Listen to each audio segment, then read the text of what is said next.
எல்லாருக்கும் வணக்கம். இன்றைக்கி டிசம்பர் மாதம் 27ஆம் தேதி. நேற்றுக்கு என்னுடைய பிறந்த நாளுக்கு வாழ்த்து தெரிவித்த அனைவருக்கும் என்னுடைய மனமார்ந்த நன்றி. இந்த 27ஆம் தேதி டிசம்பர் மாதம் தமிழக அரசியலில் ஒரு கோமாளித்தனமான ஒரு கூத்து அரங்கேறி இருக்கிறது. தமிழக பாஜகவினுடைய தலைவர் திரு அண்ணாமலை அவர்கள் தன்னை சவுக்கால் அடித்து கொண்டிருக்கிறார். ஒரு 6 முறை அடித்து கொண்டிருக்கிறார். அதற்கு காரணம் என்னவென்று கேட்டால் அது தமிழ்நாட்டில் சட்டம் ஒழுங்கு சரியில்லை அப்படிங்கிறார். இவர் என்ன தமிழ்நாட்டு டிஜிபியா இல்லை தமிழ்நாட்டு முதலமைச்சரா? இவர் என்ன தமிழ்நாட்டினுடைய சட்டம் ஒழுங்கு சவுக்கால் அடிச்சுக்கிறது? இப்போ பாரதிய ஜனதாவில் இருக்கிற தமிழ்நாட்டில் இருக்கிற ஒழுக்கக்கேடுக்கு இவர் தினசரி சவுக்காலில் அடிச்சிட்டு இருக்கணும். எவ்வளவு பெண்கள் புகார்லாம் வந்தது, அதை பற்றியெல்லாம் கவலைப்படாமல் இவர் என்னமோ இது இந்த மாதிரியான ஒரு கேவலமான ஒரு கோமாளித்தனமான தலைவரை தமிழகம் இதுவரை பார்த்ததே கிடையாது. இந்த சவுக்கடியினால் இன்றைக்கி தமிழக பாரதிய ஜனதாவுக்கு ஒரு 10,000 ஓட்டு கையை விட்டு மெம்பர்ஸ் வெளில போயிருப்பாங்க. அதுதான் நடக்கும். ஏனென்றால் இப்படிப்பட்ட ஒரு கேவலமான அரசியல் செய்யக்கூடிய ஒரு தலைவனை இதுவரைக்கும் தமிழ்நாடு அரசியல் பார்த்ததே கிடையாது. செருப்பு போட்டுக்கல அப்படிங்கிறார். இனிமேல் வாழ்க்கையில் ஒரு செருப்பே போட்டுக்க முடியாது. செருப்பு தான் போட்டுக்கலையே, எதுக்கு ஷூவை கையில் எடுத்துன்னு போகிறீங்க? அதை யாருக்காவது கொடுக்கலாம்ல. ஆனால் செருப்பு போட்டுக்கலைங்கிறது அண்ணாமலை முடிவெடுத்திருப்பது யாருக்கு லாபம் என்றால், மாதத்துக்கு அவர் குடும்பம் நடத்துறதுக்கு 10 லட்ச ரூபா கொடுக்குறேன்னு சொன்னாங்களே அவங்க நண்பர்கள், அவர்களுக்கு இந்த செருப்பு செலவு மிச்சம். அவ்வளோதான். இதே மாதிரி அண்ணாமலை பண்ணிக்கிட்டு இருந்தால் பாஜகவை ஜனங்களே ஓட ஓட விரட்டி விட்டுருவாங்க. சவுக்கால் இவர் அடித்து கொள்ள வேண்டிய நேரமே கிடையாது. சவுக்கால் அடித்து இவர் விரட்டப்படுவார். இதுதான் நடக்கும். ஏனென்றால் நல்ல வேளையாக நான் பாரதிய ஜனதாலேருந்து வெளில வந்துட்டேன். இல்லைன்னா என்ன சவுக்கால் அடிச்சிருப்பாங்க. எதுக்கடா இப்படிப்பட்ட ஒரு கட்சியில் போய் இருக்க? அசிங்கம் பிடிச்ச ஒரு சின்ன பேசிக் மேனர்ஸ் கூட தெரியாத, ஒரு டீசென்சி கூட தெரியாத, ஒரு அடிப்படை அரசியல் தெரியாத ஒரு தலைவன் கட்சியில் போய் நீ இருக்கலாமான்னு சொல்லி என்ன சவுக்கால் அடிச்சிருப்பாங்க. சவுக்கால் அடிச்சுக்கிறது ஒரு தகுதியா? என்ன பைத்தியகாரத்தனமாக இல்லை? அப்படி பார்த்தால் தமிழ்நாட்டுக்கு சிறந்த தலைவராக எம்எஸ் பாஸ்கர் தான் போடணும், நடிகர். அவர் ஒரு படத்தில் டான்ஸ் ஆடிக்கிட்டே சவுக்கால் அடிச்சுப்பார். அதுதான் சிறப்பு. இவருக்கு அதெல்லாம் தெரியல. சுற்றி இந்த சவுக்கை வாடகைக்கு விட்டவன், அப்புறம் அந்த சவுக்குக்கு காசு கொடுத்தவன்லாம் ஒரு 4-5 பேர் நிற்கிறாங்க. கேமராமேன் மாத்திரம் 7-8 பேர் நிற்பாங்க. என்ன கூத்து இது? இதெல்லாம் அரசியல் பண்ணுறதுக்கா? என்னைக்கு ஜனங்கள்கிட்ட போய் சாதனைகளை சொல்கிறோமோ அது வரைக்கும் ஒரு ஓட்டு கூட விழாது. ஆக்சுவலாக பார்த்தா இந்த தமிழக தலைவராக அண்ணாமலையை யார் தேர்ந்தெடுத்தாங்களோ டெல்லியில், அவங்க தான் 100 தடவை தன்னை சவுக்கால் அடிச்சுக்கணும். பிஎல் சந்தோஷ் அப்படி இருக்கிறவங்க தான் அடிச்சுக்கணும். என்ன பண்ணுறது? நாம் தலையில் அடிச்சுக்கலாம். கர்மாந்திர அரசியலை பார்க்கும்படி ஆயிடுச்சே இந்த மாதிரி தமிழக பிஜேபியில் அப்படின்னு சொல்லி செருப்பு போட்டுக்க மாட்டேன். சரி, நீ சவுக்கால் அடிச்சுக்கிறதுக்கு எதுக்கு பச்சை கலர் ட்ரெஸ்ஸு? முருகனுக்கு கோவிலுக்கு போகிறேன், முருகன்கிட்ட வேண்டிக்க போகிறேன். முருகன் சொன்னாரா யாராவது சவுக்கால் அடிச்சுக்காங்க, சவுக்கால் அடித்தாதான் என்கிட்ட பார்க்கணும்னு சொன்னாரா? என்ன காரணம்? ஏதாவது ஒன்று சொல்லுங்கள். அந்த பேச்சு பைத்தியகாரத்தனமான பேச்சு. இந்த மாதிரி ஒரு கோமாளித்தனமான இவர் இந்த அழகில் இவர் விஜய்க்கு அட்வைஸ் பண்ணுறாரு, துணை முதல்வர் உதயநிதிக்கு அட்வைஸ் பண்ணுறாரு. ஒரு கவுன்சிலர் கூட சீட்டு ஜெயிக்காத அண்ணாமலை இவங்க யாருக்கும் அட்வைஸ் பண்ண கொஞ்சம் கூட தகுதியே கிடையாது. போலீஸ்லேருந்து ஆல்மோஸ்ட் விரட்டப்பட்டவர், நானே ராஜினாமாவா பண்ணுறேன் அப்படின்னு சொல்லி வெளியில் வந்த ஒரு ஆள். அந்த தொழிலுக்கும் ஜஸ்டிஃபிகேஷன் கிடையாது. எங்கேயுமே உண்மையாக இல்லாத ஒருத்தர் அப்படி போய் சொல்கிற ஒரு ஆள் அரசியலுக்கு தேவை. ஆனால் இப்படிப்பட்ட மட்டமான அரசியல் பண்ணுறவங்க நாங்கள் பார்த்ததே கிடையாது. என்னுடைய லைஃப்பில் நான் இந்த மாதிரி ஒரு அரசியல்வாதியை உலகம் முழுக்க இல்லை, இந்தியா முழுக்க பார்த்தது கிடையாது, உலகம் முழுக்கவும் பார்த்தது கிடையாது. கோமாளித்தனத்துடைய உச்சக்கட்டம். சர்க்கஸில் பஃபூனாக போக வேண்டியவங்கெல்லாம் ஒரு கட்சிக்கு தலைவராக வந்தால் இப்படி தான் நடக்கும். அதுக்கு மேலே எங்கள் ட்ராமெல்லாம் இவ்வளோ காமெடி கிடையாதுங்க. இன்றைக்கி காலையிலேருந்து பார்த்தா அந்த சிரிப்பு சேனல் பார்க்குறதெல்லாம் விட்டுட்டு இன்றைக்கி அண்ணாமலை சவுக்கால் அடிச்சுக்கிறது பார்த்து குழந்தைங்கள்லாம் கைத்தட்டுது.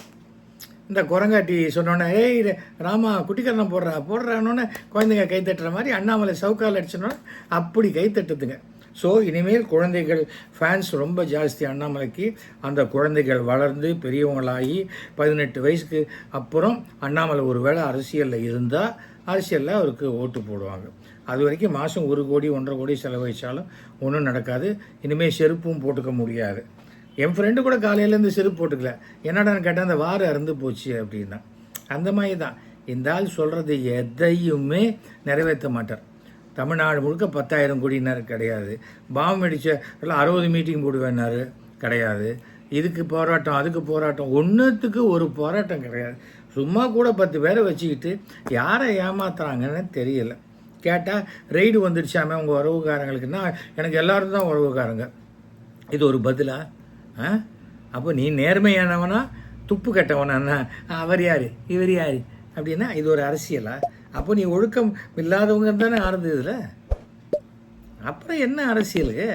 அப்புறம் என்ன நீ a party with a difference, a party with a difference in Tamil Nadu BJP with such a low minded person Annamalai is the president of the party. அவ்வளோதான், அதுக்கு மேலே ஒன்றுமே கிடையாது. இதை பற்றி பேச பேச முருகனுக்கே கோவம் வந்து வேலை எடுத்து இவர் கண்ணை குத்திடுவார். இதுதான் நடக்கும். சும்மா அட்டை வேலை தூக்கிக்கிறது, இதை தூக்கிக்கிறது. இந்த ஜாதி மத அரசியல்லாம் தமிழகத்தில் எடுபடாது. கோவிலுக்கு போகிறவன் போவான், கோவிலுக்கு போகாதவன் போக மாட்டான். ஆனால் என்ன கட்சிக்கு வேணுமோ அவங்களுக்கு ஓட்டு போடுவோம். அந்த எந்த கட்சி என்றால் அவங்களுக்கு நல்லது செய்கிற கட்சிக்கு அவங்க ஓட்டு போடுவாங்க. அதுக்கு மேலே வேறு எந்த மாற்றமும் இந்த அண்ணாமலையால் நடக்காது. அது 3.5% இருந்தது. இப்போ இந்த மாதிரி காமெடி செய்கைகளால் அது 2%, 1.5%க்கு வரக்கூடிய வாய்ப்பு இருக்கிறது. அவ்வளோதான். இதுக்கு மேலே நான் இதை பற்றி கவலைப்பட வேண்டியது மோடி, அமித்ஷா, ஜேபி நட்டா, பிஎல் சந்தோஷ், இவருடைய காட்ஃபாதர், அது எல்லாம் தான் அவங்க தான் கவலைப்படணும். அதனால் ஆனால் இந்த கோமாளித்தனமான அரசியல் பண்ணால் வந்து இருந்ததுக்கே வெக்கப்படுற மாதிரி ஆயிடுச்சு ஒரு கட்சியில். வெளியில் வந்துட்டு அதை பற்றி ஒன்றும் பேச மாட்டோம். ஆனால் இந்த கட்சியிலாடா நம்ம இருந்தோம் அப்படின்னு சொல்கிற அளவுக்கு கேவலப்படுத்தக்கூடிய ஒரு தலைவனை கொண்ட ஒரு கட்சி தான் தமிழக பாஜக. அதுக்கு கூடவே 4-5 பேர், ஐயோ இது ஒரு தவம், இதை பார்க்கவே எனக்கு சங்கடமாக இருக்கிறது, கோயம்புத்தூர்லேருந்து கூட ஜால்ராக்கள்.